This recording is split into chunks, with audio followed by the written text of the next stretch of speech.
Part 10 of building an off-grid school bus. So I decided to custom build all my furniture and cabinets.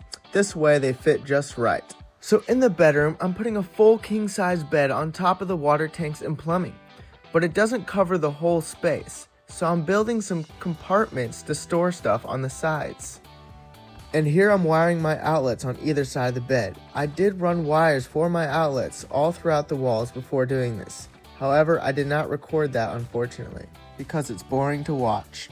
Before I start building the actual bed frame, I make sure to cover everything that's hard to get to. Now I build my bed frame slightly higher than everything else, which includes a rectangle and a 2x4 going down the middle.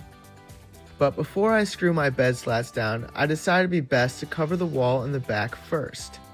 To do this, I use tongue and groove car siding, which I will probably stain in the future.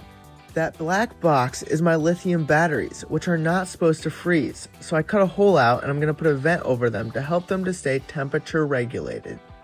And now I can start to screw my bed slats down. I start by creating a perimeter around the outside, and then I start to fill in the middle, and I space each slat out 3 inches.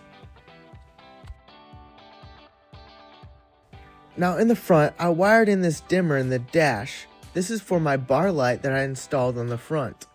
And I also wired in an outlet, and then from this outlet I ran another outlet which will be hidden in the cupboard up top.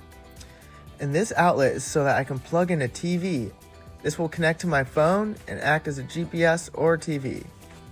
So the first thing I do is grind a slot out in the metal for the TV speaker.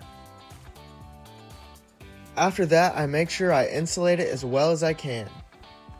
Then I screw boards all the way around the perimeter so that I have something to nail to.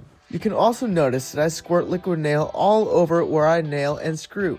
This helps make it stronger and squeak less. Now I nail on this panel with a hole that's a little smaller than the TV. Then I feed my TV wire to the outlet and then glue the TV to the hole. Next, I panel around the TV with car siding, and I make sure the car siding is ripped perfectly flush with the TV, so it's a clean look. And then after I paint the car siding, I will trim around the TV to really lock it in.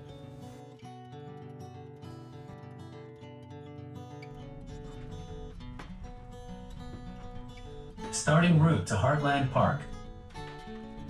Proceed to the route, then take the first right.